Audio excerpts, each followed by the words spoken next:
I want to show you guys my badge at the Polyglot Gathering. Where can I find it? I mean, I was gonna say, oh, I should keep it as secret, but then again, it's gonna be on my badge in like 3 weeks anyway, so might as well. So this is my language badge. So at the Polyglot Gathering, you used to write your own badge. You used to like get some stickers pasted onto your badge and then like write your own languages. But then since a certain number of years ago, they changed to you telling them your languages on the online form, and then they would like print it for you. There is a whole discussion about flags to be had, and me and my friends have had a lot of discussions around like flags representing languages. I agree that flags representing languages is a bad idea, because there's a lot of different problems that could arise from that. But at the same time, I do think it looks very aesthetic to have flags representing languages. So I end up doing that. My friends, some of my friends are like just choosing blank flags. The weird thing is, if you choose no flag for a sign language, it's gonna be this weird. Can I zoom in? This weird thing. Oh, I know it's very pixelated. So on top of a blank flag, so you actually cannot request an empty flag for a sign language. Even if you request an empty flag, it has this weird thing on top of the empty flag, which is kind of silly. And I recently learned what this means. So it means interpretation, as in like sign interpreting in American Sign, and potentially maybe international sign. I don't know. So when you see this, basically what the flag is saying is UK interpreter, which is not wrong, but also, you know, lots of people use sign language who are not interpreters, like the people who actually need sign language and are born and raised in it. So, and also, this is the American sign for interpreting, not the British one, so that's also weird. I just don't understand. So like, I'm practically telling people that, hi, I speak German, I speak French, and I speak British interpretation. Interpreting is just one aspect of signing, right? And imagine like if you were to talk to like a deaf polyglot who signs lots of sign languages, it would be like the flags would be saying, oh, hello, I speak UK interpreting, France interpreting, Germany interpreting, and so on. And that's just weird. C1 German, can you read in German novels? I mean, probably. I haven't read German for a while. I have a German book right here. You would have seen it from my videos.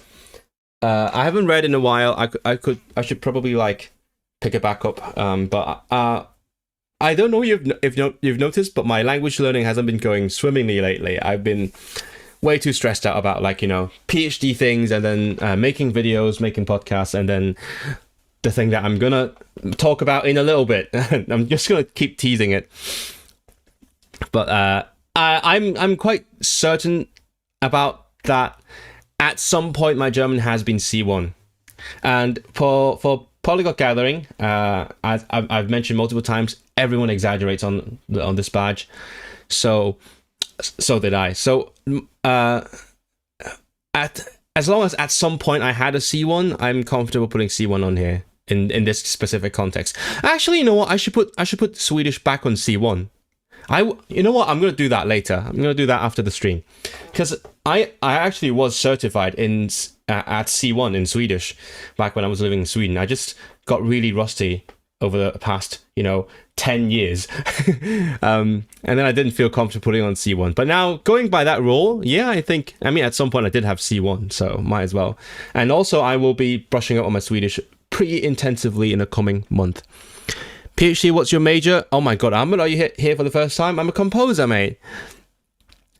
你點啊？我好好啊，你點啊？你點啊？驚過 Taku. As I said, my chat pop-up is for some reason gone, so I'm trying to read from the video itself, and it's really tiny. What did I miss? Orange Barnacle, what's a flag for Uyghur? That is, aha, Yeah, that is one problem with having flags on here. This is a flag that can actually get you arrested in China, so don't actually fly this flag. I think pretty much, I'm sure in Hong Kong it is now illegal as well. That's basically the Turkish flag but blue. It's called I forgot the name. It's called Kirk Bayran. No, what? I forgot something along those lines. It's called the blue flag. And in the so historically speaking, it has been the flag that represents the very briefly the certain entities, nation state entities ish that briefly existed in history in the 20th century. It exists twice, and it's used this flag. And now that Uyghurs don't have a country, this one basically it refers to the separatist movement in there, and that's crazy that the Polyglot Gathering just casually slaps it on there. Like if I didn't know the history and the context, I would say, oh yeah, I'm learning this language. To be fair, if you're learning Uyghur, you probably know some things about the history. But imagine if I just happened to be learning Uyghur, and then I was like, oh, I'm just gonna put it on my badge, and then just the Polyglot Gathering just casually puts his flag on there that could get you arrested in China. That's crazy. I also put Hong Kong sign. I actually don't know much Hong Kong sign. I know a few signs, but I know a lot of people who sign Hong Kong sign. There is a surprisingly large population of Hong Kong deaf people in Manchester, and so that's why I have an interest in the language, and I'm like, I'm gonna do it like lots of polyglots do and use this badge as like use the A section as an indicator of what I want to learn eventually. I have like an A00.001 or something in Hong Kong sign. In case you didn't know, if you know one sign language, it's not too difficult to jump to a different one, because a lot of things, not the signs themselves, but like the hardest thing about learning a sign language is not the vocabulary, but like the means of expressing yourself. Like you get comfortable with, acting out certain things, or how to think spatially, and once you get past that hurdle, at least the way I understand it, it's not too difficult to jump to a new sign language. It makes no sense for ASL interpreting as anyone SL around the world. No, it doesn't. Maybe I'm not sure. It might be the international sign for interpreting as well, because international sign is very heavily based on ASL. So maybe that's why. But still, why is it interpreting? Composing, yes. Northern Ireland type situation where the only widely used flag is offensive to a particular group. Wait, what? Like the Northern Irish flag, the flag of St. Patrick? Is it offensive to people? I've no idea. Is that a thing? So yeah, I also added Gaelic because I've been doing Gaelic on Duolingo and I've been enjoying it a lot. I feel like I can actually say some things in Gaelic. Not much. I haven't spoken it to anyone except the one time I did it on camera for a video on italki. But I've got a huge blues theme going on here. Actually, I can sort of see like red, white, green, and then blue. It's like a bit of a gradient going on.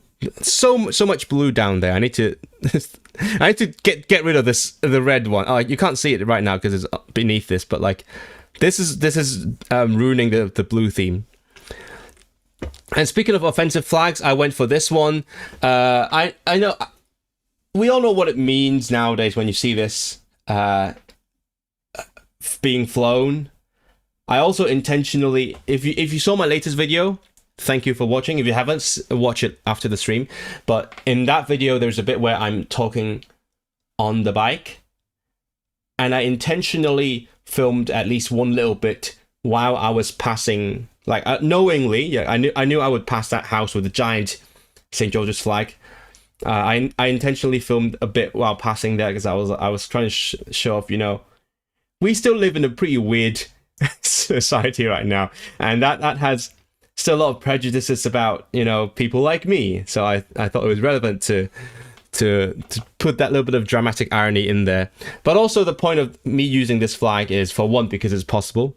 I totally discovered this by accident.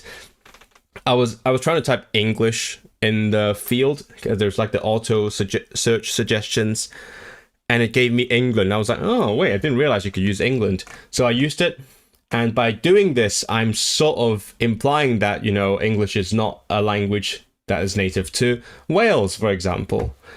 So I'm making this contrast, and I have always been using this the England flag whenever I wanted to use flags to represent languages in my reels. For example, if you see a reel of mine that has English versus Welsh on it, you will see this flag, because, you know, it's weird to say, oh, Welsh represented by the Welsh flag and English represented by the UK flag. I mean, that's the inherent problem with flags representing languages, but that's a choice I've always made. And then the moment I realized I could do that on this badge as well, I just went for it. The annoying thing is they don't have Scotland. Like, you can't have English Scotland. They have English and then a lot of different countries, you know, Canada, Australia, also like the other continents as well, you know, South Africa, etc., etc. Jamaica, I think that's an option, but no Scotland, because they're not a sovereign country. So you can't say you speak Scottish English, at least according to this Polyglot Gathering, which is kind of yeah. So that's my list. I've taken out certain ones. I mean, over the years, I've had different languages on these badges that I have subsequently taken out. Like, I think the first time I went there, I had Dutch and Japanese, and then I just wasn't comfortable putting them on there anymore. I've taken out Hebrew because I forgot most of it, also for other reasons. I've taken out Armenian because I was trying to learn it this time last year, and I didn't get very far, and I haven't been learning it for many reasons. I've taken out, I don't know, I've taken out Mandarin, and sometimes I joke to people that those languages are now on a secret menu. You know how, like, in some restaurants, you can order certain things, but it's not on the menu. Like, for example, me and my friend went to a cafe the other day, and then my friend was like, oh, can you make this one very fancy drink, like a cocktail tea, latte kind of thing? And then the guy was like, well, it's not on the menu, but I can give it a try. So that's on the secret menu. So now I just have some languages on the secret menu. Like, if you know me, you can try speaking, you know, Hebrew to me. You can try speaking Mandarin to me, but I'm not advertising that it is an option that I speak. It's like, you know, Richard Simcott, the most famous polyglot of all time. His entire badge is a secret menu. Like, there's nothing on it. He would just write, try me, and then you would go and speak your language to him, and he'd speak you back to you. So his entire menu is a secret menu, whereas I've got a couple languages on the secret menu. I'm gonna exceed you one day. I have 8 languages at C1. I don't know if it's practical to have like more than a couple on C1. I'm quite comfortable saying my Polish is, at least on a good day, a C1 now. Not every day is a good day, but definitely I can be very good at it if I just like activate it a bit.